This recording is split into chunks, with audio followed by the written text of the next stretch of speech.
So కొంతమంది కపుల్స్‌కి అసలు pregnancy రావడమే కష్టమైపోతుందనమాట. I'm doctor Nitija fertility specialist from Hyderabad. Examples చూద్దాం. సో ఇప్పుడు ప్రెజెంట్ మనం సిట్యుయేషన్ చూస్తుంటే అందరికి లేట్ మ్యారేజెస్ అండి. Almost 30+ marriages.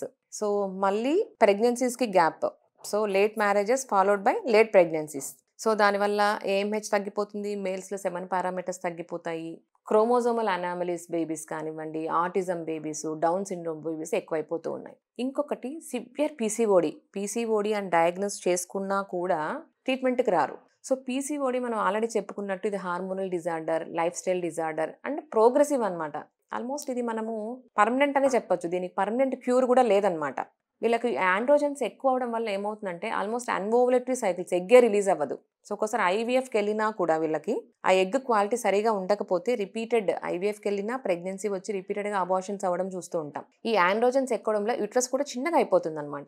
సో వీళ్ళు తెలిసి ట్రీట్మెంట్ లేట్ చేసుకుంటూ ఉంటారు. ఇంకొంతమంది ఇప్పుడు మనం చూసేది అన్వాంటెడ్ ప్రెగ్నెన్సీస్, అన్మ్యారీడ్ వాళ్ళు అన్వాంటెడ్ ప్రెగ్నెన్సీస్ రిపీటెడ్ ఎంటీపీస్ చేసుకోవడం వల్ల కూడా ఆ ఎండోమెట్రియం డ్యామేజ్ అయిపోయి అడెహెషన్స్ ఫామ్ అయిపోయి ఇన్ఫెక్షన్స్ రావడము, అషర్మ్యాన్ సిండ్రోమ్ అంటారు. సో వీళ్ళకి కూడా ఒక్కోసారి ప్రెగ్నెన్సీ చాలా డిఫికల్ట్ అయిపోతుంది. ఇంకొంతమంది మేనరికాలండి. ఇప్పుడు ప్రజెంట్ మన మేనరికాలు చాలా తగ్గిపోయాయి. సో పాతకాలంలో మేనరికాలు ఎక్కువ చూసేవాళ్ళం, తరతరాలు చేసుకునే వాళ్ళు అనమాట. సో దానివల్ల కూడా అసలు అన్ని నార్మల్ ఉంటాయి, ఏమీ రీజన్ ఉండదు. కానీ పిల్లలు అన్హెల్దీగా పుట్టడము, అబార్షన్స్ అవ్వడము, పుట్టిన సన్నగా ఉండడము, లేకపోతే ఏదో ఒక ప్రాబ్లం సైట్ ముందే రావడము, ఏదో ఒక ప్రాబ్లం ఉంటుందన్నమాట. అదొకటి. ఇంకొకటి అన్హెల్దీ లైఫ్ స్టైల్. స్మోకింగ్, ఒకరిని చూసి ఒకరు, పీర్ ప్రెషర్ వల్ల స్మోకింగ్, పీర్ ప్రెషర్ వల్ల ఆల్కహాల్.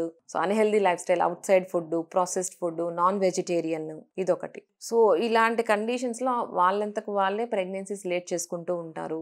సో ఏ టైంకి అయితే వాళ్ళకి ప్రెగ్నెన్సీ కావాలనుకుంటారో ఆ టైంకి ఇంకా డిలే అయిపోతుంది, కష్టం అయిపోతుంది. ఒక్కొక్కసారి ఐవీఎఫ్కి వెళ్ళినా కూడా అంత సక్సెస్ ఉండదు. సో మామూలుగా మనం ఐవీఎఫ్ సక్సెస్ ఒక్క ఏజ్ అరౌండ్ 30 years వాళ్ళకి పారామీటర్స్ అన్ని బాగున్నాయి అలాంటి వాళ్ళకి మనం 40 to 50% సక్సెస్ చెప్తూ ఉంటాం. సో ఒకవేళ ఫీమేల్స్లో ఎగ్ కౌంట్ తగ్గిపోయింది, మేల్స్లో ప్రాబ్లం ఉంది, అలాంటి వాళ్ళకి ఇంకా సక్సెస్ తగ్గిపోతుందే కానీ పెరగదు. సో చాలా మంది మ్యారేజెస్ లేట్ చేసుకుంటున్నారు, ప్రెగ్నెన్సీస్ లేట్ చేసుకుంటున్నారు. సో నా సిన్సియర్ అడ్వైజ్ ఏంటంటే పెళ్ళైన తర్వాత సో 1 year లోగా పిల్లలు కలగలేదు అంటే డెఫినెట్గా డాక్టర్ని సంప్రదించాలి. వాళ్ళకి ఏది ఇండికేటెడ్ ట్రీట్మెంట్, ఐయుఐ కానీ ఐవీఎఫ్ కానీ, సో డాక్టర్ని నమ్మి వెళ్ళాలి. ట్రీట్మెంట్ స్టార్ట్ చేసేసి అరౌండ్ 30-32 yearsకి ప్రెగ్నెన్సీ వచ్చేస్తే సో హెల్దీ బేబీస్ వచ్చే అవకాశం ఉంటుంది. సో చాలా మంది టైం అంతా వేస్ట్ చేసుకుని అరౌండ్ 35, అరౌండ్ 40 yearsకి ఇప్పుడు ప్రెగ్నెన్సీ కావాలని వస్తారు. సో ఆ టైంలో మనం కష్టపడి ప్రెగ్నెన్సీ తెచ్చినా కూడా ఆటిజం బేబీస్ రావడము, డౌన్ సిండ్రోమ్ బేబీస్ రావడం చూస్తుంటాం.